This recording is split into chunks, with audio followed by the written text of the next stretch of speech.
Whenever I meet with a potential client for the first time, I ask them what I call the 3-year question, also known as the Dan Sullivan Question, because it's a question that was coined and documented by Dan Sullivan in this book. This is Dan. He's the founder of the Strategic Coach. It's a business coaching program. And this book is about one question. It explains what the question is. I'm going to share it with you in just a moment. And just that one question has pretty powerful results. The question goes like this. It is 3 years from today, and you and I are having a conversation, and you're very happy. What has happened that makes you so happy? The exact version in the book sounds more like this. Let me read it to you. If we were having this discussion 3 years from today and you were looking back over those 3 years, what has to have happened in your life, both personally and professionally, for you to feel happy with your progress? That's the question on page 13, for example. I wanted to share this question with you today because I asked it to a new client, in fact, this morning. And once again, I was noticing the power of this question. This question has many benefits, but one of them is to create commitment. Commitment with your goals. If you ask this question, or if you ask this question to yourself, the number one power that it has is to really express your desired and your goals, and to commit with them. This particular client was talking about her future in pretty fuzzy terms, and I helped her to really get to the detail, and throughout her exploration of her own answer, she was able to give me really much clearer details, numbers.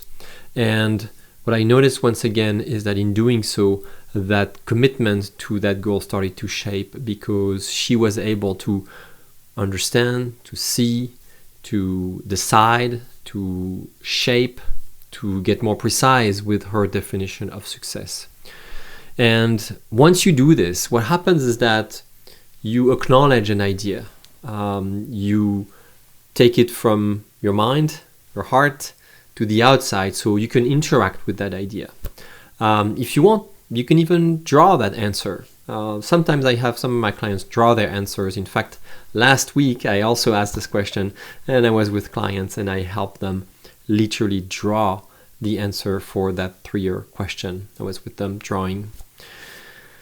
When you do this, what happens is that you enable that question to manifest, that answer, and those goals to manifest themselves. You give them life, you infuse really existence in that goal. You give them the possibility to grow in you, to grow with others.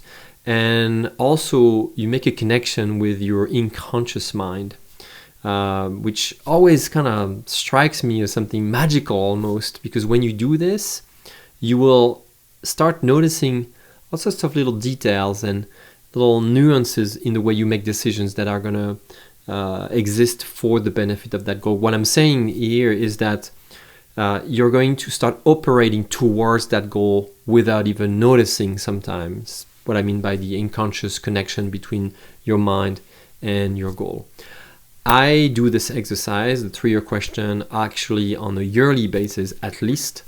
And I answer this question not with a 3-year time frame, but with a 1-year time frame. And I call this exercise the 1-year letter. I write a letter to myself, 1 year from the day I write it. And I imagine, I picture all of the great things that have to have happened, that actually I wish, or looking for the future, that have happened, that make me really, really happy.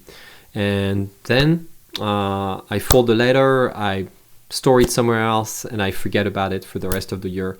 At the end of the year, I pull the letter, I open it, and I read it again. And every year, I've been doing this for many years, every year I notice that a lot of the things that I had wished for happened.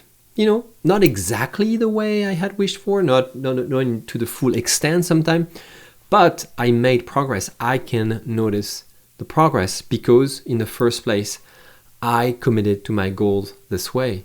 I made sure that I express my goals as clearly as possible.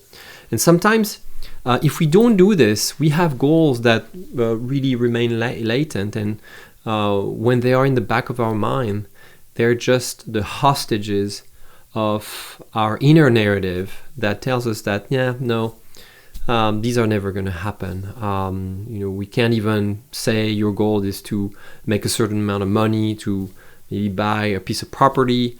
Our inner narrative is very good at reminding us that we can't even afford this. It's not going to be even possible one day.